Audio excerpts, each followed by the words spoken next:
ইসমাইল হোসেন। ইসমাইল হোসেন, জি। তো ঠিক আছে, কোথা থেকে বলতে চান, কি গল্প আপনার, বল, শুরু করেন। আমার ফ্যামিলিতে আমি ভাই একা, আমার 4টা বোন আছে। তো 4 বোনের খুব আদরের আর কি। বোনেরও সব আমার মানে সিনিয়র, আমি সবার ছোট আর কি। তো আমার আব্বু ফিনান্সিয়াল দিক থেকে বলতে গেলে খুব একটা না, মানে স্বাবলম্বী না। আর্থিক দিক থেকে। কি করতেন বাবা? বাবা আর কি যখন যেটা আসতো সামনে সেটাই করতো, যে কোনো কাজই করতো। মূলত কৃষক বলতে গেলে চলে, বাড়িতে জমি ছিল, জমির চাষবাস এগুলো করতো আর কি। তো এইভাবে এই ফ্যামিলি থেকে আমি মোটামুটি খুব আদরের সহিত বড় হই। ফ্যামিলির ব্যাকগ্রাউন্ড আমার মানে বাবার দিক থেকে দুর্বল থাকলেও আমার মায়ের মানে আমার নানা বা মামাদের ফিনান্সিয়াল অবস্থাটা খুবই ভালো ছিল, যে কারণে আমি মানে অন্যরকমভাবে বড় হয়েছি আর কি। আমার লাইফে কোনো টাকা পয়সা মানে এগুলোর কোনো সমস্যা ক্রিয়েট করি নাই কখনো। হ্যাঁ, ছিল না আর কি। যখন যেটা চাইছি তখন সেটাই মানে পেয়ে গেছি আর কি। তো এভাবে বড় হইতে হইতে আপনার পড়াশোনা করার জন্য ঢাকাতে চলে আসছি 2016। জি, 5 ভাই বোন টোটাল, 4টা বোন আর আমি ভাই একা আর কি। তো ঢাকাতে চলে আসছি 2016-তে। তো ঢাকাতে চলে আসার পরে এখানে পড়াশোনা কন্টিনিউ করে যাচ্ছিলাম। তো সাথে একটা জবও করতাম, একটা স্কুলে কম্পিউটার অপারেটর হিসেবে ছিলাম, সেখানে জব করতাম। তো গত করোনাতে আপনার মার্চের, এটা 2020-তে মার্চের 10 তারিখে বাসায় চলে যাই। আপনার বাসায় চলে গেলাম। বাসায় যে জব টব নাই তখন, জব ছেড়ে দিয়ে চলে গেছি বাসায়।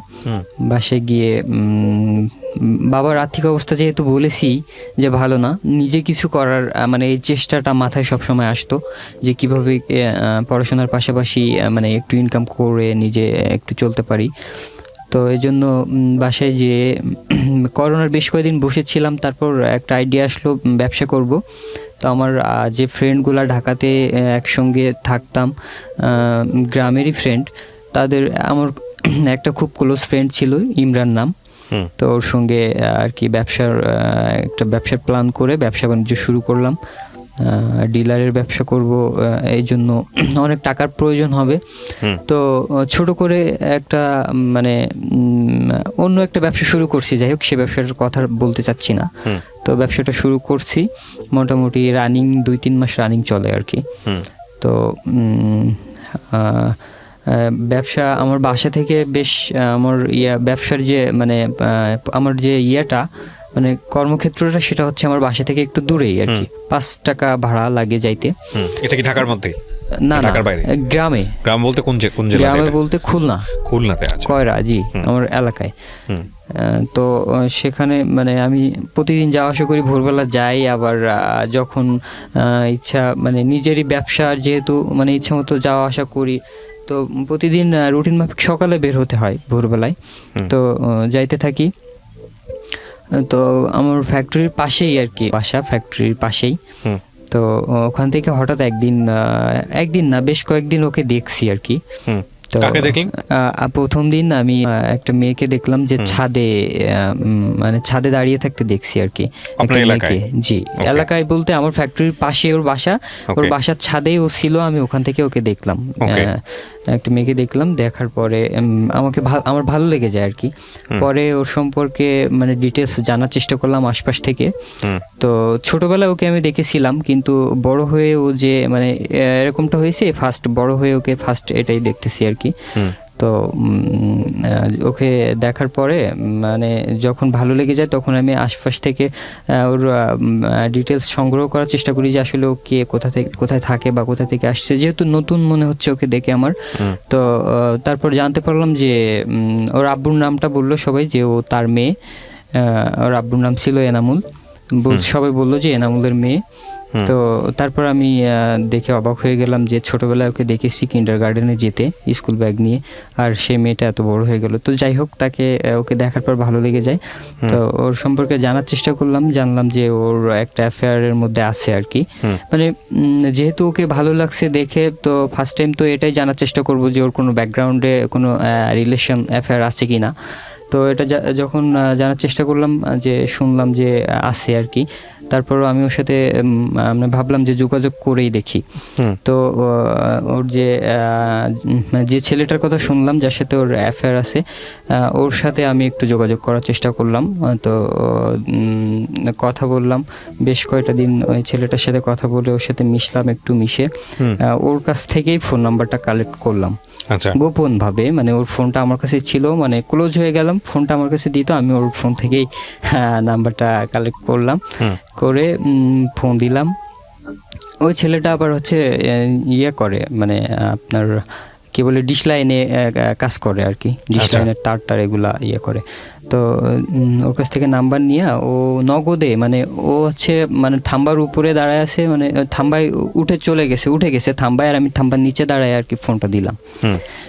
ও থাম্বাতে কাজ করতেছে, প্রায় 1-1.5 ঘন্টা কাজ করছে। আর ততক্ষণে আমি ফোন দিলাম ওর কাছে। ফোন দেওয়ার পরে জানতে চেষ্টা করলাম। তো প্রথমে আমার পরিচয় চাচ্ছে যে আপনি কে, কোথা থেকে বলছেন। তো আমি বললাম আমার নাম। তো আমাকে চিনতে পারে নাই, আমাকে চেনার নাই কথা, কারণ এর আগে ওর সাথে আমার কথা হয় নাই বা কখনো মুখোমুখি দেখা হয় নাই। তো ও কথা বলতে চাইলো না, ফোনটা কেটে দিল। তারপর আমি নাম্বারটা সেভ দিয়ে রাখলাম। পরবর্তীতে মাঝে মাঝে ফোন দিতাম রাত্রে বা এই দিনে, যখনই সময় পাইতাম দেখতাম ওকে ফোন দিতাম। তো একদিন ও বললো কি, আপনাকে তো আমি চিনি না, আপনি বারবার ফোন দেন, ঠিক আছে আপনি আসেন, আমি আপনার সঙ্গে দেখা করি। বলছি কোথায় আসবো? তো বাসার পাশে একটা কম্পিউটার দোকান ছিল যেখানে আমি সবসময় সময় দিতাম, ওখানে আমি ওখানে আছি, ওকে আসতে বললাম যে এখানে দেখা করি। ঠিক আছে, ও আসছে। আসার পরে ও আমাকে দেখে তো হেসে দিচ্ছে, বলছে যে আপনাকে তো চিনি, মানে চিনি বলতে দেখছি এর আগে, কিন্তু আপনি যে উনি এটা তো বলতে পারতেন, বা আপনার সাথে এর আগে মনে দেখা হয়েছিল শাহিন ভাইয়ের সঙ্গে। ওর একটা চাচাতো ভাই আছে, তার সঙ্গে আমি থাকি, ও এটা জানে আর কি। তো যাই হোক, দেখা করে আমি ওকে বললাম যে ঠিক আছে। ও বলতেছে যে আমি এখন চলে যাই, আপনি থাকেন। আমি বলছি যে কোথায় যাবা? বলতেছে যে আমি আমার ফুপির বাসায় যাবো। আমি বলছি তাহলে আমাকে নিয়ে যাও। বলছে ঠিক আছে আসেন। পরে ওর সঙ্গে হাঁটতে হাঁটতে ওর ফুপির বাসা পর্যন্ত গেলাম। ওর ফুপির বাসা ওখান থেকে পাশেই। তো গেলাম, কথা বলতে বলতে তখন ওকে আমি মানে সরাসরি না, একটু অন্যভাবে ওকে মানে প্রস্তাবটা দেওয়ার চেষ্টা করলাম যে আমি তোমাকে পছন্দ করি, এটা বোঝানোর চেষ্টা করলাম। তো ও আমাকে বলল যে অ্যাকচুয়ালি আমি একজনের ওয়াইফ বলতে গেলে চলে। আমি বলছি কেমন, মানে ওয়াইফ বলতে গেলে চলে মানে কি বিয়ে হয়ে গেছে? বলতেছে না বিয়ে হয় নাই, তবে আমি একটা ছেলেকে পছন্দ করি, তো তার সঙ্গে আমার হয়তো বিয়ে হয়ে যাবে। আমি বলতেছি সমস্যা নাই, বিয়ে তো এখনো হয় নাই, তো জাস্ট ফ্রেন্ড হিসেবে আমরা কথা তো বলতে পারি। তো বলতেছে ঠিক আছে, হ্যাঁ কথা বলা যায়। আমি বলছি তাহলে মেসেঞ্জারের আইডিটা দাও আর অ্যাড করে নাও আমাকে তোর ফ্রেন্ড লিস্টে। পরে আমাকে অ্যাড করে নিল, ও নিজে হাতে আমার ফোনে সার্চ করে মানে ফ্রেন্ড লিস্টটা অ্যাকসেপ্ট করে নিয়ে ফোনে কথা হয়, মানে মেসেঞ্জারে কথা হয়, ফোনেও মাঝে মাঝে ফ্রেন্ড হিসেবে কথা হয়। জাস্ট এভাবে ফ্রেন্ড হিসেবে 1 সপ্তাহ কথা চলার পরে মানে ওকে আমি ইমোশনালি মানে অনেকভাবে ইমোশনালভাবে ওকে আমি মানে ইমপ্রেস করার চেষ্টা করলাম, অনেকভাবে ট্রাই করলাম আমি আমার দিক থেকে। আপনি কোনো রিলেশনশিপে ছিলেন ওই সময়টা? না, ওই সময়টা আমি কোনো রিলেশনশিপে ছিলাম না।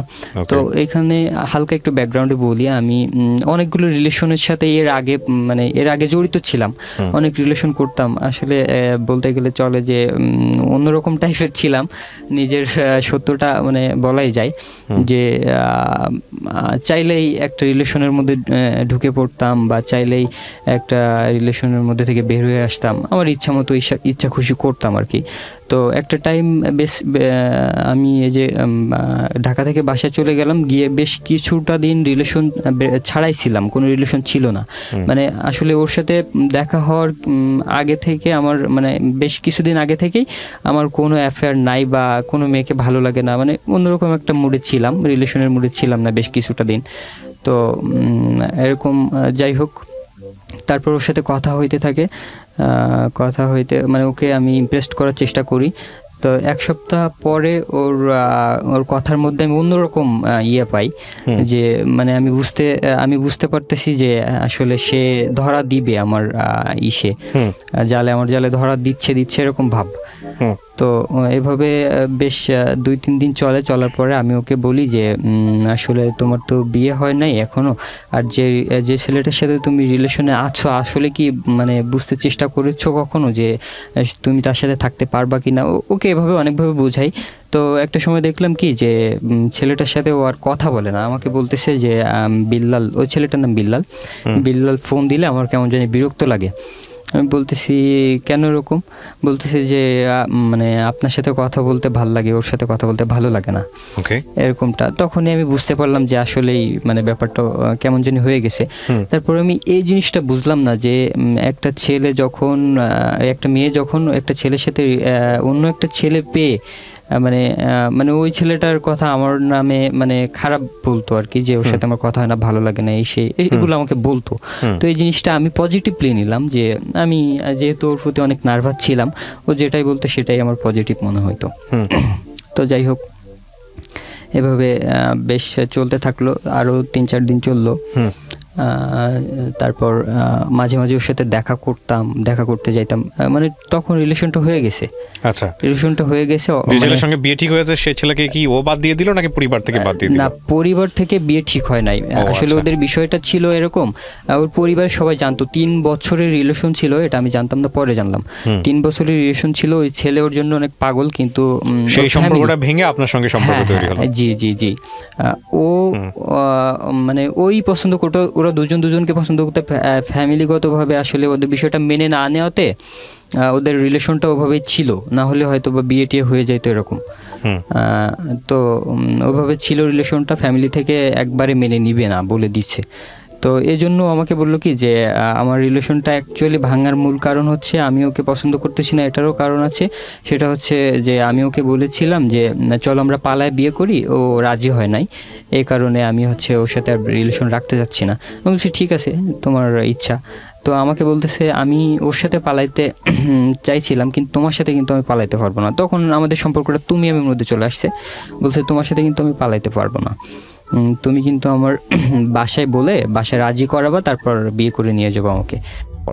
অবশ্য আমি যখন প্রস্তাবটা দিয়েছিলাম তখনই একটা শর্ত দিয়েছিল, সত্যটা হচ্ছে যে বিয়ে করতে হবে, পালাতে পারবো না বা অন্য কোনো সম্পর্ক না। বিয়ে করতে পারলে আমার সাথে অ্যাফেয়ার করতে পারো। আমি তখন বলছিলাম হ্যাঁ, ও যেটাই বলতো আমি সবই হ্যাঁ বলে দিতাম। তো তারপর হয়ে গেছে, ওই যে ওকে কথা দিলাম যে বিয়ে করব। তারপর সেখান থেকে বেশ 4-5 দিন যাওয়ার পরে খুব একটা ক্লোজ হয়ে গেলাম। যখন যা বলতাম, ও যা বলতো আমি শুনতাম, রাখতাম, দেখাও করতাম। একদিন রাত্রেও দেখা করছি, অবশ্য দূর থেকে দেখা করছি, এরকম বেশ কয়েকবার দেখা করলাম। দেখা করার পরে ও বলতেছে যে বাসায় তুমি তোমার গার্ডিয়ান পাঠাও, বিয়ের প্রপোজাল নিয়ে পাঠাও। পরে আমি আমার বাসায় শুধু আম্মুকে বললাম। আমি ওর প্রতি অনেক দুর্বল হয়ে পড়ছিলাম, যে কারণে সরাসরি আম্মুকে বলছিলাম। আম্মুকে বলার মতো যদিও কোনো যৌক্তিক কারণ ছিল না, কারণ আমার এখনো বয়স হয় নাই। তারপর আম্মুকে বললাম যে এরকম একটা মেয়েকে পছন্দ করি। তো আম্মু বলল কি, আম্মু ওকে মানে ওর কথা শুনে পছন্দ করলো আর কি, মানে যেহেতু মানে বাসা থেকে বেশি দূরে না, তো ওর কথা শুনে পছন্দ করলো, বললো ঠিক আছে। তো ওদের ফিনান্সিয়াল অবস্থা তো অনেক বেশি ভালো, আসলে আমাদের বিষয়টা ওরা মেনে নিতে পারবে কিনা আগে কথা বলতে হবে। তখন আপনি কোন ইয়ারে পড়েন? আমি তখন 3rd ইয়ার পড়েন? জি, অনার্স থার্ড ইয়ার জি। তো আম্মু আমাকে যখন বললো যে ঠিক আছে আমি দেখি, মামাদের বাসা থেকে কেউ গেলে হয়তো বা মেনে নিতে পারে, তোর মামাদের বাসা থেকে। আমার মামাদের কথা বলতেছে। তো আমার মামাদের ব্যাকগ্রাউন্ড অনেক ভালো ছিল, এজন্য আর কি। তো আমি বলছি ঠিক আছে, কথা বলো, একটু দ্রুত বলো।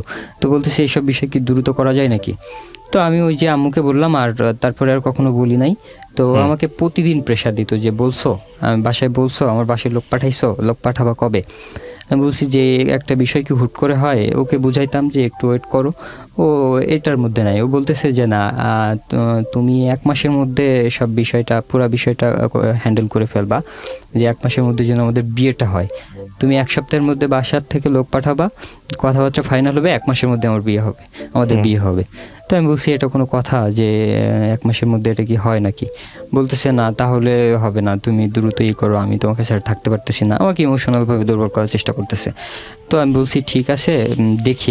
আমি শুধু ওরকম বলতাম, এরকম ওকে 1 সপ্তাহের মতো ঘুরাইলাম যে আজকে না কালকে পাঠাবো, কালকে না পরের দিন পাঠাবো, এরকম ঘুরাইতে থাকলাম। তখন আমাকে একদিন রাত্রে বলতেছি কি যে আসলে দেখো এইভাবে তো হবে না, তোমাকে ছাড়া আমার ভালো লাগতেছে না থাকতে, আচ্ছা আমরা বিয়ে করে ফেলি, তারপর দেখা যাবে। আমি মনে মনে ওটা চাচ্ছিলাম, ও বললো, আমি মনে মনে ওটা চাচ্ছিলাম, কিন্তু ওকে বলতে পারি নাই। ও যে আগেই সত্য দিয়ে রাখছিল যে পালায় বিয়ে করতে পারবো না, তো ও সত্য দিচ্ছে, আবার ওই বলতেছে যে চল আমরা পালায় বিয়ে করে ফেলি। তখন তো আমি রাজি হয়ে গেলাম একবারে। তো বললাম ঠিক আছে। তো তারপর পালায় বিয়ে করব, কি কি করতে হবে সব অ্যারেঞ্জ করলাম। যেদিন আমরা পালাবো বাসা থেকে তার একদিন আগে ওর বাসা থেকে সব ওর লেদার গুছায় দিল। ওটা অনেক রাতে যেয়ে নিয়ে আসলাম, ও ছাদের থেকে ফেলাইলো, আমি ওখান থেকে নিয়ে আমার বাসায় রেখে দিলাম। পরের দিন সকালবেলা ও বাসা থেকে বের হইলো, কোনো মানে যে সিম্পল ড্রেসে ছিল ওই ড্রেসে বের হয়ে আসলো সোজা। আমি একটা লোকেশন দিয়ে দিলাম, ওখানে চলে গেল। আর আমি টুকটাক কেনাকাটা করে তারপর বিয়ে যেহেতু করবো, দুই ফ্যামিলিতে কেউ জানতো না বিয়ে করতেছেন? না কেউই জানতো না, আমার ফ্যামিলিতেও না, ওর ফ্যামিলিতেও না। আমি আমার ফ্যামিলিতে বলছি যে আমি এরকম একটা ডিসিশন নেওয়াটা কি খুব জরুরি ছিল? না জরুরি ছিল বলতে ও প্রেশার দিচ্ছিল, আর আমি ওকে হারাইতে চাই নাই কোনোভাবে। ও এরকম প্রেশার দিত যে বিয়েটা না করলে ও রিলেশন রাখবে না, এরকম একটা সিচুয়েশন। ও হয়তো সরাসরি বলে নাই, তবে আমি বুঝতাম আর কি রিলেশনটা ও রাখবে না। তো আমি ওর প্রতি খুব দুর্বল ছিলাম, এই কারণে আর কি একবারে রাজি হয়ে গেলাম। তো ও বাসা থেকে বের হয়ে আসলো, আমি গেলাম। তারপর আমার এক ফ্রেন্ড ছিল, ওকে বললাম সব অ্যারেঞ্জ করতে। ওর বাবা আবার ছিল, উকিল ছিল। উনি আঙ্কেল আমাদের আগে থেকে বলে রাখছিলাম আঙ্কেলকে, আঙ্কেল সব স্ট্যাম্প রেডি করে রাখলো। তখন যদিও ওর বয়স কম ছিল, 16.5 বছর হয়েছিল ওর বয়সটা। আমার বয়স ফুলফিল ছিল, বিয়ের বয়স হয়েছিল, ওটা হয় নাই। তো যে কারণে আঙ্কেল বললো কি এটা তো কোর্ট ম্যারেজ ছাড়া হবে না। তো ঠিক আছে, আঙ্কেলকে বললাম স্ট্যাম্পটা সব রেডি করে আমরা গেলাম, যে বিয়েটা করে ফেললাম। বিয়ে করার পরে ওখান থেকে আমরা পালায় দূরে চলে যাব আর কি। তো ওই দিনই বিয়ে করে বিয়ে করার আগে ভাবছিলেন যে কি খাওয়াবেন, কি পড়াবেন, এগুলো কোনো কিছু চিন্তা ছিল না? এগুলো জাস্ট আমার কাছে কিছু টাকা ছিল, মানে ব্যবসা করতেছিলাম, তো আমার কাছে বেশ কিছু টাকা ছিল। বেশ বলতে মোটামুটি অনেক টাকা ছিল, যেটা দিয়ে আমরা 1-2 মাস 6 মাস চলতে পারবো আর কি। ইনকাম ছাড়াই 6 মাস চলতে পারবো, এরকম টাকা ছিল। তো ওটা সব টাকা নিয়ে বের হয়ে পড়ছিলাম। তো জাস্ট 5-6 দিন ওইভাবে চলে আসছে ওখান থেকে। আমার এক ছোটো ভাই আমাদেরকে দিয়ে যায়। বিয়ে করে কোথায় আসেন? বিয়ে করে যশোর চলে আসি, খুলনা থেকে যশোর চলে আসি। তারপর যশোরে চলে গেলাম। যশোরে প্রথমে সাতক্ষীরাতে একদিন ছিলাম। কেউ ছিল আপনার ওখানে, আত্মীয় স্বজন? একটা ফ্রেন্ড ছিল, ফ্রেন্ডের বাসায় গেলাম সাতক্ষীরাতে। যশোরে না, যশোরে যাওয়ার আগে সাতক্ষীরা গেছিলাম। সাতক্ষীরাতে একদিন ছিলাম আমার ফ্রেন্ডের বাসায়। প্রথম রাতটা ওখানে থেকে পরের দিন যশোরে চলে আসি। তো যশোরে এসে একটা বড় ভাই ছিল, বড় ভাইয়ের বাসায় ওখানে ছিলাম। 6 দিন ছিলাম বড় ভাইয়ের বাসায়, সাতক্ষীরা একদিন, টোটাল 7 দিন। পরের দিন চলে আসছি আপনার ওখানে। যাই হোক, এটা বলে নিই। যশোরে ছিলাম, থাকার পরে আমার এর মধ্যে আমি বাসায় যোগাযোগ করছি জাস্ট 3 দিন পরে, বের হয়ে যাওয়ার 3 দিন পরে যোগাযোগ করি। এর আগে আমার ফোন সবই অফ ছিল, ওর ফোনও অফ ছিল। তো 3 দিন পরে যখন যোগাযোগ করলাম, আমার বাসা থেকে আমার আমার বড় আফু বলল যে তুই এরকম করলি, তো ঠিক আছে সমস্যা নেই, কোথায় আছিস বল, আমরা আসতেছি, বা বাসায় ফিরে আসার দরকার নেই, আপাতত ঝামেলা মামলা হয়ে যেতে পারে, তো নিয়ে অনেক চলতেছে। আচ্ছা, মামলা টামলা হয়ে যেতে পারে আর কি। এটা বললো? হ্যাঁ, আমার বাসা থেকে বললো। তো আমি বললাম যে তো হচ্ছে আমি অ্যাড্রেস দিলাম আফুকে। আফু ওখানে গেল যশোরে, যে আমাকে দেখে আসলো বলতে কি বললো যে তোদের বিয়ের কাগজপত্রগুলো কই, ওগুলো লাগবে, যদি মামলা টামলা হয়ে যায় কাগজপত্রগুলো লাগবে। পরে আমি তো আমার ফ্রেন্ডের বাবার কাছে কাগজপত্রগুলো দিয়ে চলে গেছিলাম। আঙ্কেল বলছিল যে এটা কোর্টে উঠাবো, তারপরে তোমাকে দিব। তো তুমি তো এখন এগুলো নিয়ে যেতে পারবে না। তো ঠিক আছে, আঙ্কেলের কাছে রেখে গেছিলাম। পরে আমার আপুকে বললাম যে আঙ্কেলের কাছে আসে। পরে আঙ্কেলের কাছ থেকে আপু নিয়ে আসলো। আনার পরে ওগুলো আপু নিয়ে আমার ওখানে গেল। 5 দিন পরে গেল আর কি আপু, গিয়ে আমাকে নিয়ে আসলো। বললো কি যশোরে এখানে থাকার দরকার নাই, যে কোনো সময় ঝামেলা হইতে পারে। আপু যেদিন গেছে তার একদিন আগে মামলাও হয়ে গেছে অলরেডি। আমার এগেনস্টে মামলা হয়ে যায়। তো আপনার এগেইনস্ট মামলা করে কে? মেয়ের দাদা করে জি। বাবা মা করে নাই? বাবা মা অ্যাকচুয়ালি মেয়ের বাবা মা কেউ দেশে নাই। মা তো নাই। মা নাই বলতে মার সাথে যোগাযোগ নাই আর কি। বাবা মা দুজনে আলাদা, মানে ডিভোর্সড। মেয়ের বাবা মা দুজনেই আলাদা থাকে। বাবা থাকে সৌদিতে, আর মা কোথায় থাকে কেউ জানে না। খুলনাতে বা আমাদের ওইখানে কোথায় যেন থাকে, ওটা কেউ জানে না, আমিও জানি না, ও জানে না।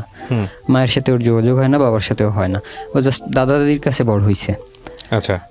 তো ওখান থেকে যশোরে আফু আমাকে গিয়ে বললো যে মামলা তো হয়ে গেছে, এখন এইখানে থাকাটা ঠিক হবে না, এখান থেকে অ্যারেস্ট হইলে যে ভাইদের বাসায় আছি ভাইদের সমস্যা হবে, তো চল হচ্ছে তোকে এক জায়গায় রেখে আসি, সিক্রেট গোপন জায়গায় রেখে আসি যাতে কেউ খুঁজে না পায়। তো আফু আমাদের ওখান থেকে বের করে নিয়ে আসলো। আসার পরে আমার আরেকটা আফুর বাসায়, যেটা যে আফুর বাসাটা একটু একবারে অজপাড়া গায়ের মধ্যে, মানে 4 সাইডে নদী, মাঝখানে একটা দ্বীপের মতো জায়গা। ওইখানটাতে গাড়ি ঘোড়া চলে না, মানে যাতায়াতে খুব অসুবিধা। তো বললো কি এখানে থাক, এখানে অসুবিধা হবে না, এখানে কেউ খুঁজে পাবে না, এখানে কেউ আসবেও না, কারণ এটা জায়গাটা অন্যরকম একটা জায়গা, গাড়ি ঘোড়া পাওয়া যায় না, হেঁটে পথ চলা। তো ওইখানে চলে গেলাম, ওই আফুর বাসায় থাকলাম। আফুর বাসায় বেশ 2-3 দিন থাকলাম। থাকার পরে কোনোভাবে এটা আমি এখনও খুঁজে পাইনি যে আসলে কিভাবে মানে ওইখানে থাকার খবরটা লিক হয়ে যায়। আচ্ছা। লিক হয়ে যায়, ওর বাসার লোকজন টের পেয়ে যায়। গিয়ে একদিন ওইখানে আফুর বাসায় 2 দিন থাকার পর পরের দিন সন্ধ্যায়, 3 দিনের দিন আর কি, সন্ধ্যায় ওর বাসা থেকে লোক চলে যায়। ওর দাদা দাদি যায়, ফুফি যায়, ওখানে চলে যায় আপনাদের ওখানে? হ্যাঁ, ওকে আমরা যেখানে ছিলাম ওখানে চলে যায়। যাওয়ার পরে তো আমি অবাক হয়ে গেলাম যে কি অবস্থা। কিভাবে আসলো? পুলিশ সহ যায় নাকি পুলিশ ছাড়া? পুলিশ ছাড়াই গেছে। ওরা আগে খুঁজতে গেছে শিওর ওখানে আছি নাকি। আচ্ছা, মেয়েটার বয়স কত ছিল? মেয়েটার বয়স 16.5 ছিল। মানে প্রাপ্তবয়স্ক ছিল না? হ্যাঁ, প্রাপ্তবয়স্ক ছিল না। আপনি প্রাপ্তবয়স্ক ছিলেন? জি। প্রাপ্তবয়স্ক থাকলে তো অ্যাকচুয়ালি কোনো ঝামেলাই হতো না, অনেক ঝামেলা হয়েছে বলতেছি আর কি। তো ওখানে চলে যাওয়ার পরে ওর দাদা দাদি ওকে এবং আমাকে দুজনকেই বলে যে তোমরা চলো, তোমরা এরকম কেন করছো, আর করছো ঠিক আছে, তো চলো তোমাদেরকে নিয়ে বাসায় অ্যারেঞ্জ করে বিয়ে দিই আর কি। সামাজিকভাবে বিয়ে দিই, না হলে এইভাবে তো মান সম্মান থাকতেছে না, তোমার বাসারও না, আমার বাসা আমাদেরও না, তো চলো। তো আমি তখন বললাম কি যে না, আমরা যাব না। আমি বললাম যে ওর কাছে জিজ্ঞেস করেন ও কি বলে। তো বলতেছে যে ঠিক আছে যাব, তবে করতে হবে, মানে আমাদেরকে আপনার গ্যারান্টি কি যে আপনারা বাসায় যেয়ে আমাদের বিয়ে দিবেন বা আমাদের আলাদা করে ফেলবেন না, এটা গ্যারান্টি কি? বলতেছে যে তোমাদের এরকম গ্যারান্টি কি দিব বলছি তো, মানে ওরা তখন ধমক টমক দিচ্ছে যে চলো বাসায়, আবার এরকম একটা কাজ করছো, আবার বড় বড় কথা, মানে প্রেশার দিচ্ছে আর কি। তো ওকে বলতেছে যে চল বাসায় চল, ওর সাথে ও খারাপ ব্যবহার করা শুরু করছে তখন, যে চল বাসায় চল, তোর বাসায় গেলেই বুঝতে পারবি। তখন আমি বললাম, আমাকে বলতেছে যে চলো দুজনেই চলো, নাহলে ঝামেলা হবে কিন্তু। তখন অন্যরকম হয়ে গেছে আর কি। তো আমি বলতেছি না, আমি যাব না, আপনাদের মেয়ে যদি যায় তো ওকে নিয়ে যান। ওর কাছে জিজ্ঞেস করতেছে যে কি তুই যাবি? বলতেছে না, আমি যাব না। তারপর বেশ অনেকক্ষণ ওইভাবে ওরা অনেক চেষ্টা করলো, মেয়েকে বোঝাচ্ছে, আলাদা নিয়ে গেছে, নিয়ে বোঝাচ্ছে। তারপর আমাকে বলতেছে যে চলো এরকম কইরো না, অনেক বোঝাচ্ছে। তারপর যে ওদের সাথে একটা ছেলে আসছিল, আমাদের এলাকারই ছেলে, ছাত্রলীগের পোলাপান আর কি। তো ও আসছে, ও ফোন দিছে, মানে ওর কোন মামা না কি আছে, পুলিশে চাকরি করে না কি যেন, ফোন দিছে আর কি। তো থানায় খবর দিছে, থানা থেকে পুলিশ আসতেছে আর কি, এরকম একটা আমি শুনতে পেলাম। তো আমি তখন বলতেছে যে বিয়ের কাগজ, আমি বলছি যে না, ওরা জোর করে নিয়ে আসবে ওকে। বলতেছে যে আমরা ওকে নিয়ে যাবো এখনই।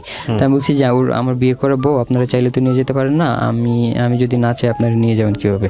বলতেছে যে কাগজ কই, কাগজপত্র আছে? আমি বলছি হ্যাঁ আছে। বলতেছে কই? এবার আমি আমার আপুকে ফোন দিলাম, বললাম যে কাগজপত্রগুলো নিয়ে দ্রুত আসো। এবার আপু আর আম্মু গেল ওই আপুর বাসায়, আমরা যেখানে আসি ওখানে গেল। গিয়ে মানে ততক্ষণে পৌঁছায় নাই আর কি, এর মধ্যে পুলিশ চলে আসছে ওখানে। হ্যাঁ, ওখানে পুলিশ চলে আসছে। তো আসার পরে আমি দেখলাম আশেপাশে সবাই আমার আফুদের, যে আফুর বাসায় ছিলাম, আফুর বাসার আশেপাশের আরও যে লোকজনগুলো ছিল, ওরা বলতেছে যে তুমি চলে যাও, তোমার সমস্যা হইতে পারে, তারপর আমরা এদিকে দেখতেছি। মানে থাকে না গার্ডিয়ান টাইপের লোকজন কিছু, এরা বলতেছে যে চলে যাও, তুমি থাকলে সমস্যা হইতে পারে, পুলিশ যেহেতু আসছে তোমাকে হয়তো মারধর করতে পারে বা করতে পারে, তুমি চলে যাও। তো আমি ভাবলাম যে ওকে রেখে যাব, বলতেছে যাও পরে দেখা যাবে। মানে একটা টাইপ হয়েছে কি যে সবাই বলা করতেছে যে মেয়ের যেহেতু বয়স কম, কাগজপত্র দিয়ে কোনো লাভ হবে না। বিয়ের কাগজপত্র থাকলেও এটাতে কোনো লাভ নাই, কারণ মেয়ের এখনও প্রাপ্ত বয়স হয় নাই, মেয়ে কিছুই বুঝে না এখন ওইটা থানায় যেতে হবে, হয়তো দুজনকেই অ্যারেস্ট করে দিবে এরকম। তো থানায় বলতেছে যে তোমাকে থানায় নিয়ে আমাকে, মানে যারা ছিল আমার আফুর বাসার আশেপাশের লোকজন, তারা আমাকে আলাদা ডেকে বুঝাচ্ছে আর কি, যে তোমাকে হয়তো মারধর করতে পারে, থানায় নিয়ে মনে করো টাকা পয়সা দিলে হয়তো তোমাকে মারতে পারে। তো এর আগে থেকে তুমি চলে যাও, পরে কি করা যায় আমরা দেখতেছি। পরে আমি চলে গেলাম ওখান থেকে। আমার আফু আর আম্মু তখন এসে পৌঁছায়নি কাগজপত্র নিয়ে। তো আমি ওখান থেকে চলে যাওয়ার পরে কিছুক্ষণের মধ্যে ওরা এসে পৌঁছায় কাগজপত্র দিছে। ওইখানে কি হয়েছে ওই ঘটনা তো আমি জানি না। পরে কিছুক্ষণ পরে শুনলাম যে আফুকে আর আম্মুকে নিয়ে গেছে আচ্ছা, পুলিশ অ্যারেস্ট করে, আমাকে না পেয়ে। জি, আমাকে খুঁজতেছে, আমাকে পায় নাই, তো বলতেছে যে কান টানলে মাথা চলে আসবে, তাই এটা বলে পুলিশ নিয়ে গেছে আর কি আফুকে আর আম্মুকে অ্যারেস্ট করে। রাত্রে ওকেও নিয়ে গেছে, ওকে নিয়ে থানায় রাখছিল আফুকে আর আম্মুকে, এবং ওকে আলাদা রাখছে, তিনজনকে আর কি আলাদা জায়গায় রাখছে। রাখার পরে ওখান থেকে সকালবেলা ওকে মেডিকেলে পাঠায়। মানে আমার বাসার থেকে মানে খুলনা শহর আরও প্রায় 90 কিলোর মতো, সে শহরে পাঠায় ওকে মেডিকেলের জন্য, মেডিকেল রিপোর্ট করার জন্য। তো ওখানে পাঠায়, আর আফুকে আর আম্মুকে পরের দিন সন্ধ্যাবেলায় ওখান থেকে চালান করে দেয়। ওহো, ওখান থেকে থানা থেকে মানে যে কারাগারে আর কি করে চালান করে। কাকে করে? আপনার মাকে আর কাকে? আফুকে। তো ওয়াইফ কোথায় তখন? ওয়াইফ তখন মেডিকেলে পাঠাইছে, থানা থেকে হাসপাতালে আর কি মেডিকেলে পাঠাইছে। তো মানে আফু আর আম্মু আমাদের থানাতে ছিল প্রায় 12 ঘন্টার মতো। তো এর মধ্যে আমি ফোন দিলাম, আমি তো তখন মানে পালাতক আর কি। তো আমি আমার ভাইদেরকে ফোন দিলাম, আমাদেরকে ফোন দিলাম যে এরকম হয়েছে, তো তোমরা যে আম্মু আর আফুকে যেভাবে হোক ওইখান থেকে বের করার চেষ্টা করো, আর যদি প্রয়োজন হয় আমাকে ডাক দিও, আমি চলে আসবো, আমাকে পাইলে যদি ছেড়ে দেয় তাহলে আমি যাব। পরে মামা বললো যে ঠিক আছে দেখতেছি, তোমার তো আসার দরকার নেই, তুমি মানে লুকায় থাকো, তোমার পাইলে সমস্যা হইতে পারে, তোমাকে অনেক মারধর করতে পারে বা আরও ঝামেলা হইতে পারে, আমি দেখতেছি কি করা যায়। পরে মামা তো ভাইরা ছিল, তারা অনেক বুঝে এসব বিষয়ে। তো ওরা বললো যে ঠিক আছে তুই পালায় থাক, আমরা দেখতেছি। আমি ভেবেছিলাম আমি ওখান থেকে সোজা আবার ঢাকা চলে আসি, একা ওইভাবে পালায় ঢাকা চলে আসছি। আর আম্মু আর আফু ওখান থেকে খুলনা থেকে চালান করে দেয়, তখন আমাকে বলে নাই যে ওদের খুলনায়। মামা তো বলছে কি যে ওরা থানায় আছে, ওদের বের করার চেষ্টা করতেছি, বের করে ফেলবো। তো যাই হোক ওদের বের করতে পারে নাই। আমি প্রতিদিন ফোন দিতাম, আমাকে বলতো যে হ্যাঁ করে ফেলবো। হঠাৎ একদিন শুনলাম যে ওদের খুলনায় চালান করে দিয়েছে, এটা আমাকে বলে নাই। তো যাই হোক বলছে খুলনা চালান করে দেওয়ার খবরটা জানার পরে আমার অনেক খারাপ লাগলো যে আসলে মা আর বোনকে। হ্যাঁ, মা আর বোনকে। ওয়াইফকে তখনও ধরে নাই? ওয়াইফ তো তখন থানাতে ছিল। থানা ছিল, কিন্তু সে কোথায় গেছে?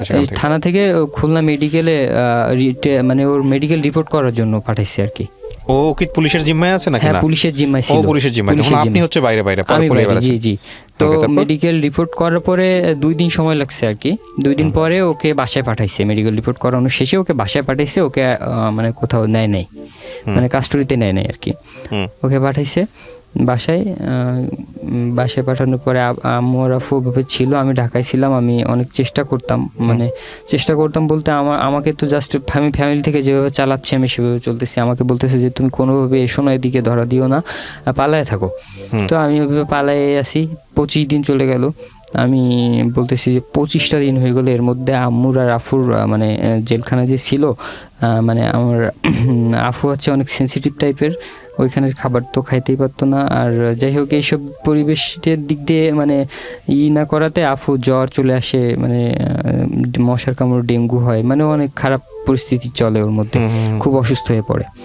তো এইসব খবরও পাইতাম, ফোনে কথা হইতো, মানে ওর ভিতর থেকে ফোনে কথা বলা যায়, তো ফোনে কথা হইতো।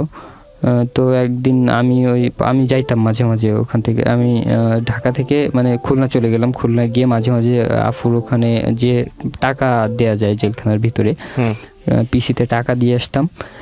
তখন তো কিছু করার ছিল না, সবাই আমাকে বলতো। হ্যাঁ, ওদেরকে কেন তোলো? ওদেরকে কি আসামি করছিল? ওদের আসামি করছিল, যে মামলা করছিল টোটালি 6 জনের নামে। আমার আরো ফ্রেন্ডরা ছিল, তারা সবাই পালায় ছিল তখন। ফ্রেন্ডদের নামে করছে? হ্যাঁ, একটা ফ্রেন্ড ছিল, তারপরে আমার আব্বু ছিল, আমার বোনের জামাই ছিল, মানে দুলাভাই ছিল।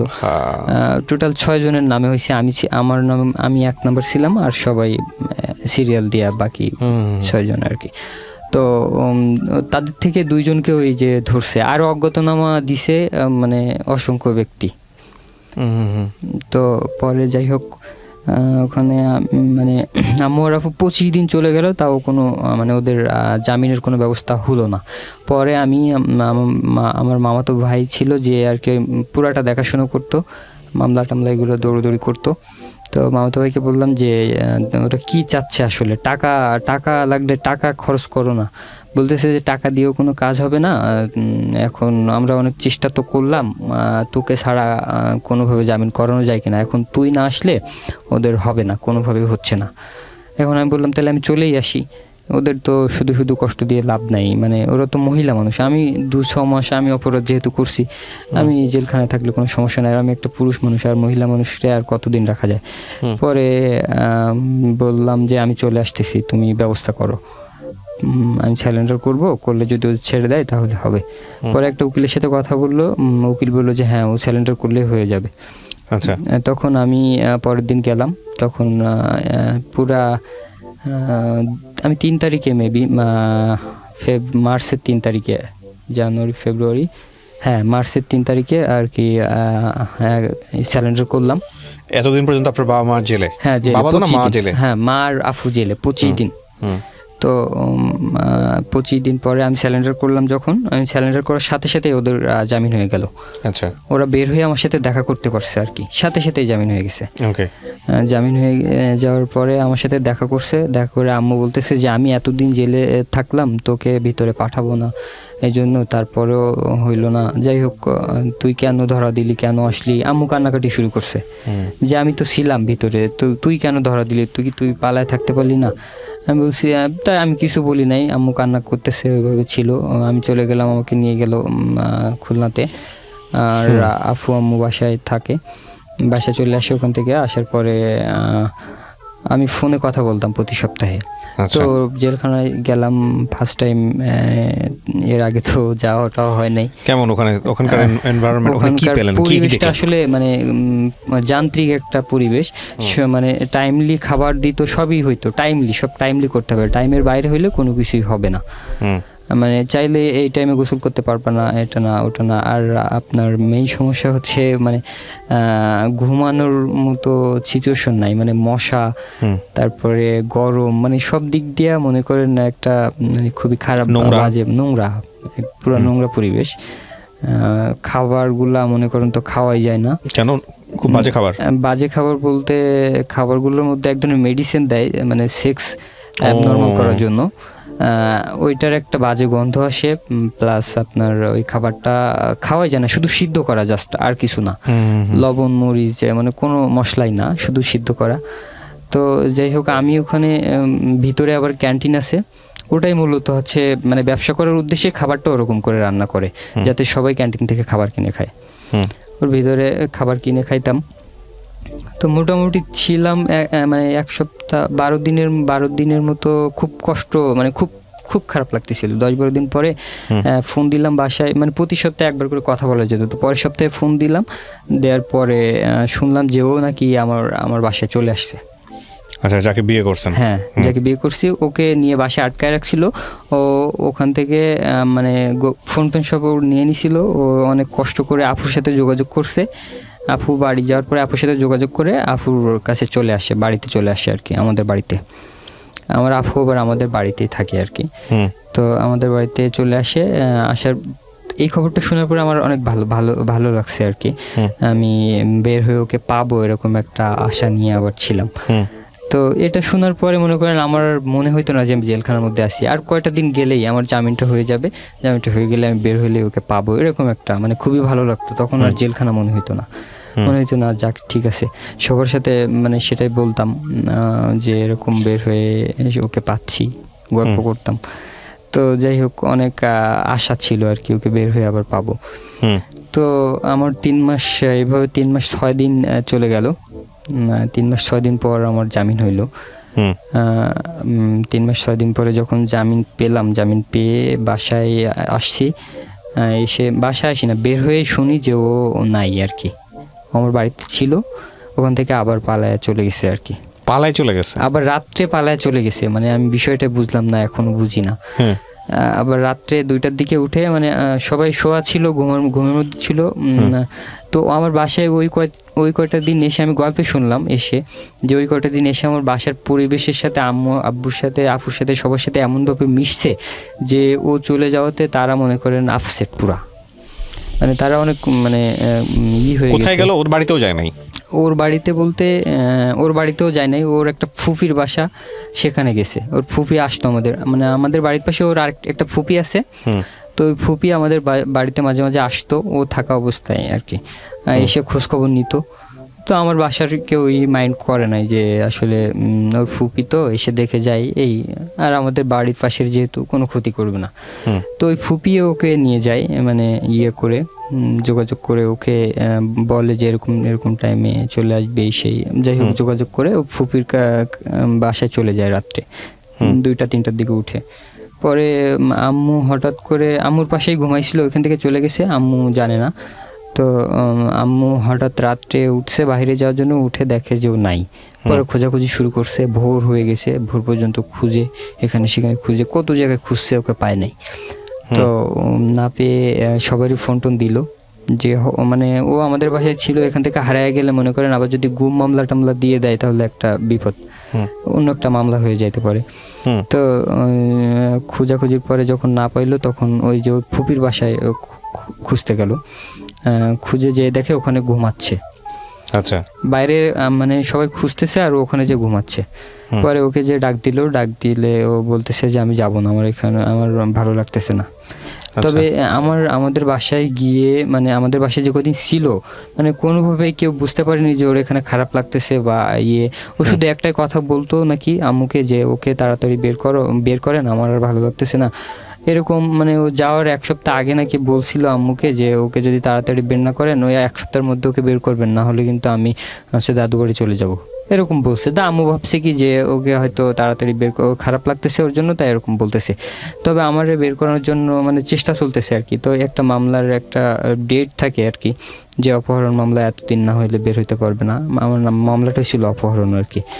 তো হাইকোর্ট করেও আপনার 3 মাস সময় লেগে গেছে, 3 মাস 6 দিন আর কি। মানে চেষ্টা করছে আমার বাসা থেকে আমাকে জামিন করানোর, কিন্তু আসলে পারে নাই, 3 মাস লেগেই গেছে। তো ওকে এটা বোঝাচ্ছে যে আসলে দেখো তুমি চাইলেই তো আর সবকিছু হয় না, আর কয়টা দিন থাকো হয়ে যাবে। তো আমি বাড়ি আসছি জাস্ট 1 সপ্তাহ আগেও চলে গেছে, আর একটা সপ্তাহ থাকলে হয়তো বা ওর সাথে আমার মানে বাকি লাইফটা হয়তো বা কাটিয়ে দিতে পারতাম, বা হয়তো একসাথে থাকা হইতো। তো এটাই মানে আফসোস আর কি, যে 1 সপ্তাহ কেন অপেক্ষা করলো না। তো এরকম যখন বলে আম্মুকে, আম্মু বলতেছে যে হয়তো খারাপ লাগতেছে তাই বলছে। তো ঠিকই 1 সপ্তাহ পরে ওভাবে চলে গেছে। আচ্ছা, যাওয়ার পরে আমার আম্মু গেছে, যে অনেক বুঝাচ্ছে যে চলো দেখো ওর তো জামিন হয়ে যাবে আর কয়টা দিন, তুমি চলো, যে থাকো, তোমার কোনো সমস্যা হইলে বলো। আর তোমার যদি থাকতে ভালো না লাগে তাহলে তুমি হচ্ছে আমাকে বলতা, বা আমাদের বলতা যে আমার দাদু বাড়িতে দিয়ে আসেন, আমরা যে দিয়ে আসতাম বা আমরা কারোর মাধ্যমে তোমাকে পাঠাইতাম। তুমি রাত্রে যে এটা বের হয়ে আসছো, এটা কি ঠিক হয়েছে? মানে লোকে কানাঘোষা করতেছে যে ওদের মানে আমার কথা বলতেছে যে ওর ওয়াইফ আবার চলে গেছে, এই সেই, কেমন একটা না বাজে দেখাচ্ছে না এই বিষয়টা। তো ও মানে কোনো উত্তরই করলো না, ওইভাবে চুপচাপ থাকে, মানে কোনো বিষয় নিয়ে সে বেশি মানে উত্তেজিত না, চুপচাপ থাকে, ঠান্ডা মাথার লোক আর কি। ঠান্ডা মাথায় সব কিছু শুনে ই করে। তো তারপর আম্মু বললো যে তুমি কি যাবা? বলতেছে না, যাবো না। তখন আমার আফু ছিল, আফু একটু মানে মাথা গরম টাইপের লোক। আফু গেছে, যে বলতেছে যে তুই মানে তুই করে শুরু করছে যে তুই কেন এরকম করলি, মানে আমাদের সাথে খেললি, আমরা তোর জন্য জেল খাটলাম, তারপর এখন এসে আবার নাটক শুরু করছিস, আমরা কি তোরে নিয়ে আসছি? তুই তো নিজের ইচ্ছায় বাসা থেকে পালায় আবার আসছিস, তাহলে তুই মানে এরকম কেন করতেছিস? এরকম আমাদের কেন হয়রানির মধ্যে রাখছিস? এখন আবার যদি আমাদের নামে মামলা হয়, তুই যে পালায় চলে আসছিস, তোকে খুঁজে যদি না পাইতাম, আমাদের নামে মামলা হইলে আমরা কিছু করার ছিল, গুম মামলা হইতো। এরকম থানা থেকে বলছে। তো আমার আপু থানায় যে জিডি করে আসছে যে আমাদের বাসায় ছিল, নাই এখন, এরকম জিডি করে আসছে আর কি। তো আসার পরে ও আসে নাই, ওকে বলছে, ও আসে নাই। তো না আসাতে আমার ফ্যামিলির লোকজন আমাকে কিছু বলে নাই, এভাবে ছিল। আমি জেল থেকে বাসায় এসে শুনলাম যে ও নাই, ও চলে গেছে। এটা শোনার পরে আমার খুব খারাপ লাগছে। আমি 27 রমজানে বেরোইছি আর কি, এই যে গত রমজানের 27 রমজানে বেরোইছি। তো বের হয়ে ঈদ 2 দিন 3 দিন পরে ঈদ, আমার কোনো ঈদ তোদের কথা আমার কিছুই ভালো লাগতেছে না। তো বের হয়ে ওর সাথে একবার মন চাচ্ছে যে যোগাযোগ করি, মানে ও কোথায় আছে খোঁজখবর নেই, কিন্তু আমার বাসা থেকে বলতেছে যে ওর সাথে কোনো প্রকার যোগাযোগ করা যাবে না, মানে ও একটা বাজে মেয়ে, ওর সাথে যোগাযোগ করলে সমস্যা হবে। ও যদি ভালো মেয়ে হইতো তা মানে ওকে তো আমরা মেনে নিছিলাম, রাখছিলাম, তুই জেলে, তারপরে ওকে মেনে নিছি, এর থেকে আর কি মানে ওর কি আছে চাওয়ার পাওয়ার? আমাদের ছেলে জেলে, তারপরেও সে বউকে মেনে নিচ্ছি, ঘরে থাকতে দিয়েছি, রাখছি, খুব যত্ন করে রাখছি, তারপরেও সে চলে গেছে। তার মানে সে কখনোই ভালো না, আর ওর সাথে আর যোগাযোগ করার দরকার নেই টোটাল। তো আমি দেখলাম যে আমার ফ্যামিলিকে তো আমি কষ্ট দিয়েছি, আম্মুকে জেল খাটাইলাম, তারপরও মানে ও যদি বুঝতো তাহলে বিষয়টা। আমি কোনো কারণ দেখাচ্ছিল যে কারণে নাই বা এরকম কোনো কিছু বলছিল না, ও জাস্ট ওর জাস্ট এরকম ও মনে হয়েছে কেউ হয়তো বুঝাইছে যে ওর কখনো জামিন হবে না, 10 বছর 20 বছর থেকে যেতে পারে, এটা মনে করে ও চলে গেছে, মানে জাস্ট এটা বুঝলাম পরে, তারপর আশেপাশের লোকজনের কাছ থেকে শুনলাম। তো যাই হোক, ও গেল, আমি বের হয়ে যোগাযোগ করার চেষ্টা করলাম, আর আমি চেষ্টা করতেছি গোপনে, আমার ফ্যামিলিকে জানাচ্ছি না, যে গোপনে কোনোভাবে দেখি ওর সাথে যোগাযোগ করতে পারি কিনা। আর ওর উপর তখন বাসার সবার কথা শুনে ওর উপর অন্যরকম একটা ফিলিংস তৈরি হয়ে গেল, যে কেন এরকমটা করলো, মানে কেমন যেন ভালো লাগতেছে না ওর উপর, আমি খুব একটা খুশি না আর কি, ঘৃণাও করতে পারতেছি না, আবার মানে অন্যরকম একটা কনফিউশনের মধ্যে আছি। তো এরকমটা হওয়ার পরে আমি বেশ 2-3 দিন ঈদও হয়ে গেছে, আমি ওর বাড়ির পাশে আমার একটা ফ্রেন্ড না, একটা বিআই ছিল আর কি, তো তাকে বললাম যে যদি পারেন ওর সাথে একটু কথা বলে দিন। তো ওর সাথে কথা বলা মানে ওই যে বিয়ের কথা বলতেছি, ওই বিয়ে আবার আমার সঙ্গে একসাথে কাস্টডিতে ছিল, ও অন্য একটা মামলায় গেছিল, তখন এই জন্য ওনার সাথে অনেকটা ফ্রি হয়ে গেছিলাম, এই জন্য ওনাকে বলতে পারছি আর কি কথা বলে দিন, উনি আমার ঘটনা সবই জানে। তো উনি ঠিক আছে, উনি বলছে কি ঠিক আছে আমি দিব কথা বলায়। এবার একদিন আমি ফোন রেখে আমি ঘুমাচ্ছিলাম বা কোথায় জন্য গিয়েছিলাম, ওর ফোন থেকে 2টা ফোন আসে, তো আমি রিসিভ করতে পারি নাই। তো পরে ফোন দিলাম, বলতেছে যে ওর সাথে কথা বলাই দেবো বলে তোমাকে ফোন দিছিলাম, ও তো আসছিল, এখন চলে গেছে, আর সম্ভব না। তো আমি বললাম, তো খুব কষ্ট পাইলাম যে আর বলা সম্ভব না, মানে ফোন দিছিলেন কথা বলতে পারি নাই, খুব খারাপ লাগতেছিল। তারপর ও নাকি পরে আমি বলছি কি বিয়াই আপনি আর একটু চেষ্টা করেন, পরে বলতেছে ঠিক আছে দেখবো। এবার পরের দিন আমি বেশ ফোন দিতাম মাঝে মাঝে ওনাকে যে কি ওকে পাইছেন, বলতেছে যে হ্যাঁ ওকে পাইছিলাম, তো বলছে যে তোমার সাথে আর কথাবার্তা বলবে না, ও আর এই বিষয়ের মধ্যে থাকতে চাচ্ছে না, আসতে চাচ্ছে না নতুন করে। আচ্ছা, ও এর মধ্যে আবার হয়ে গেছে, ডিভোর্স দিয়ে দিছে ও। ডিভোর্স লেটার পাঠিয়ে দিছে? না, পাঠায় নাই, লেটারটা পাঠায় নাই। ডিভোর্স নাকি কোর্টে ওর কাছ থেকে সিগনেচার নিছে, মানে ওর বাসা থেকে। ও এটুকুই জানে, আর কিছু জানে না, যে ডিভোর্স পেপারে ওর কাছ থেকে ওর বাসা থেকে সিগনেচার নিছে। ও দিবে না, জোর করে নিছে আর কি। ও আমাকে বললো যেটা, পরে ওর সাথে যোগাযোগ হওয়ার পরে ও আমাকে যেটা বললো, এরকম ডিভোর্স, মানে ওর সাথে অনেকদিন পরে মানে ঢাকা থাকতে যখন যোগাযোগ করতাম তখনই ডিভোর্সটা তখন দিয়ে দিছে, মানে আমি জেলে যাওয়ার আগে ডিভোর্সটা দিয়ে দিছে। ওই যে মেডিকেল রিপোর্ট করাইলো, মেডিকেল রিপোর্ট করানোর পরে বাসায় নিয়ে গেলো, তখন ওই ডিভোর্সটা দিয়ে দিছে।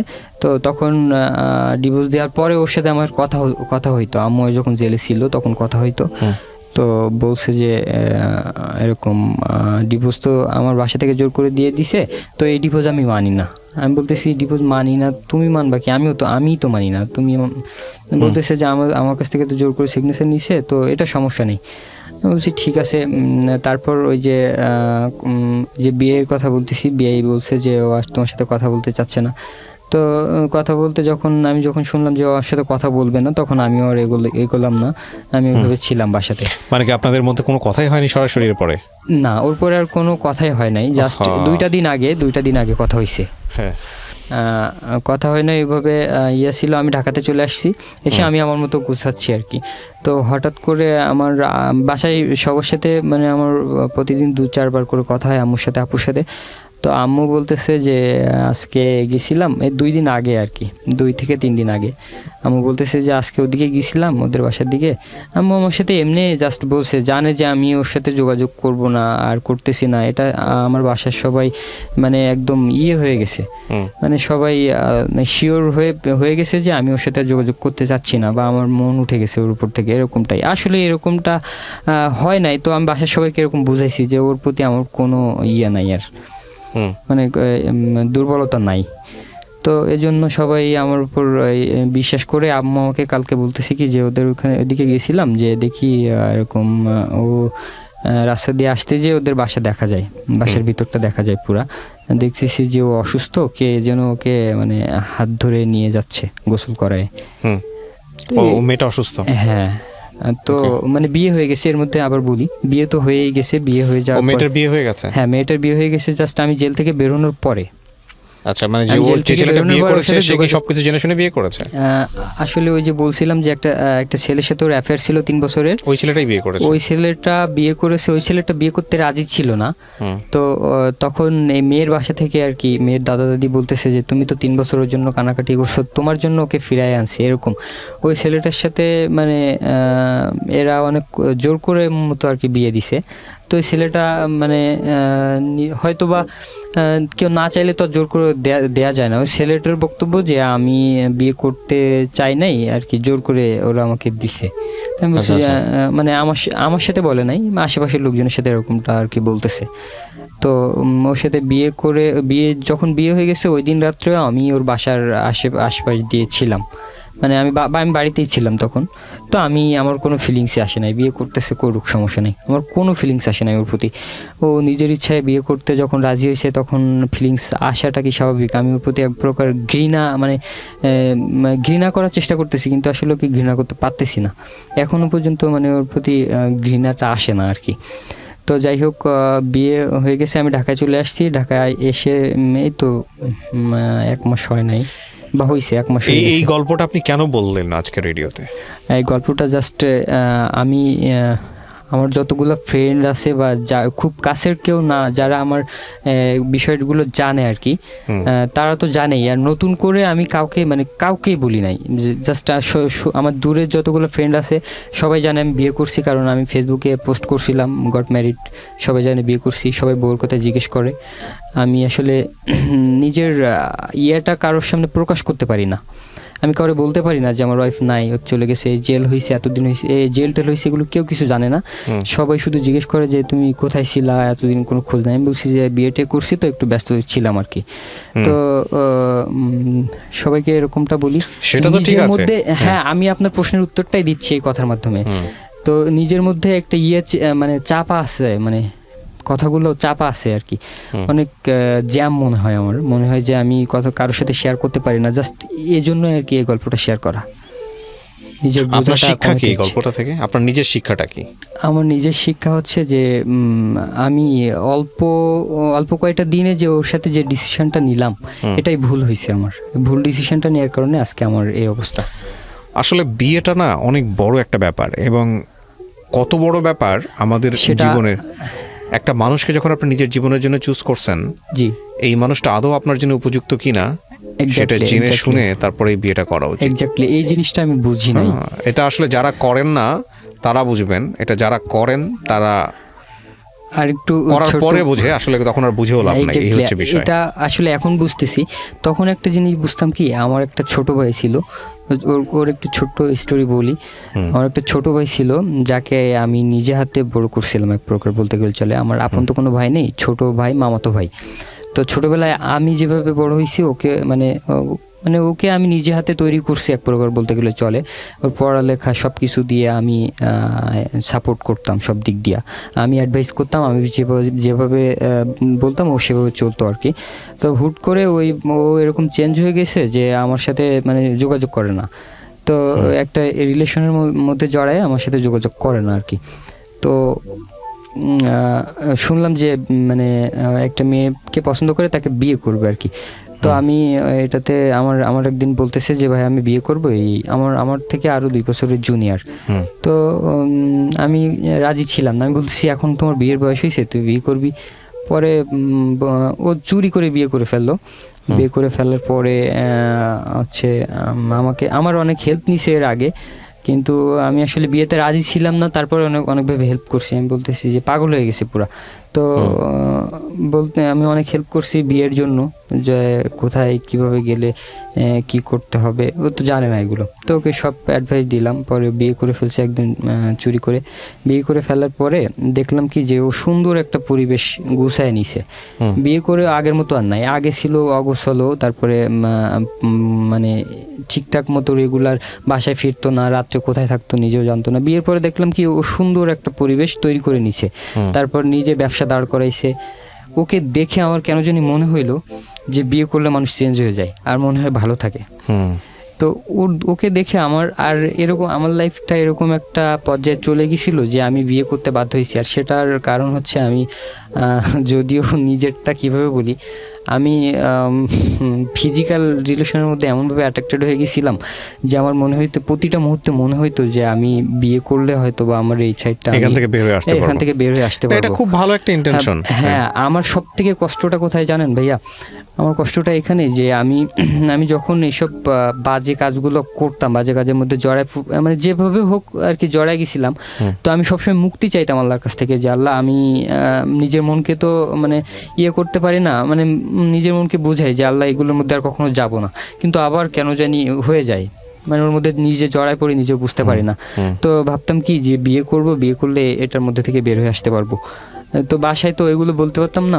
বাসায় আম্মুকে মাঝে মাঝে বলতাম একটা মেয়ের কথা, ওই যে ওর কথাই ফার্স্ট টাইম বলছি আর কি।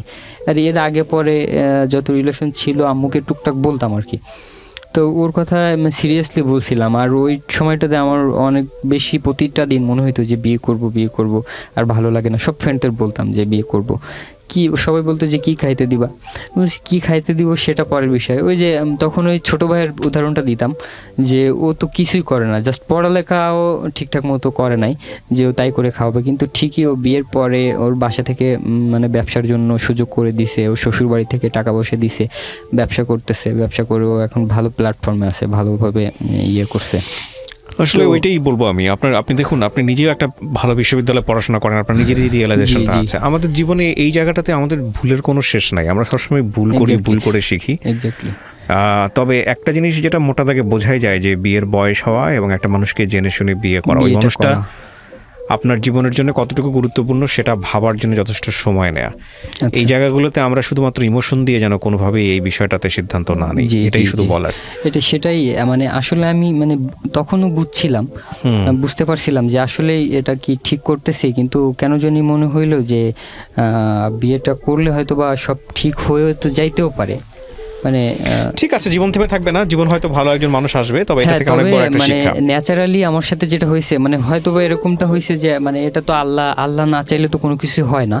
তো আমি যখন পাপ কাজ থেকে বের হয়ে একটা পুণ্যের কাজ করলাম তখন আমার লাইফে এমনটা কেন হলো, মানে আমার এমনটা জানতে ইচ্ছা করে। মানে এটা তো গড গিফটেড, গড মানে আল্লাহ না চাইলেও তো এটা হয় নাই, আল্লাহ চাইছে যে আমার লাইফটা না, এটা আপনি এভাবে বলতে পারবেন না, যদি রিলিজিয়াস বিষয় ডিসকাশনটা অন্যরকম ভাবে। আল্লাহ কোনোভাবেই বলেন নাই যে বিয়েটা তোমরা গোপনে করো, বাবা মাকে না জানিয়ে করো। মেয়ের দিক থেকে তো এরকম একটা হাদিস আছে আমরা যতদূর জানি, যে মেয়ে যদি তার কন্যাকে না জানিয়ে বিয়ে করে তাহলে সে বিয়ে বাতিল বাতিল এবং বাতিল। সো এইগুলো আপনি রিলিজিয়াসলি ভাবে চিন্তা করতে পারবেন। আল্লাহর হুকুম ছাড়া গাছের পাতাও নড়ে না, এটা একটা মানে এই জাতীয় কথাবার্তা। এখন যদি আপনি পৃথিবীর সমস্ত খারাপ কাজ আল্লাহর হুকুমে হয়, যদি আপনি সেটা বলেন তাহলে কিভাবে হলো? সেটাই সো ওইটা কতটুকু রিলিজিয়াস বিয়ে ছিল সেটাও একটা কথা। হ্যাঁ, সো ওই জায়গাটায় আমরা না যাই। আমরা বরং একটা জিনিস চিন্তা করব সবাই মিলে, যে যে কোনো সিদ্ধান্ত, বিশেষ করে বিয়ের সিদ্ধান্তটা শুধুমাত্র ব্যক্তিকেন্দ্রিক সিদ্ধান্ত না, বিয়েটা একটা পারিবারিক সিদ্ধান্ত। বিয়েটা অবশ্যই, আমি যে কথাটা বলি এটা একজন গুরুজনের কথা আমি শুনেছি আমার সার্কেলে, সেটাই আপনাদের সাথে শেয়ার করি, যে বিয়েটা আসলে শুধু দুজন মানুষের মধ্যে হয় না, বিয়েটা হয় দুটো পরিবারের মধ্যে।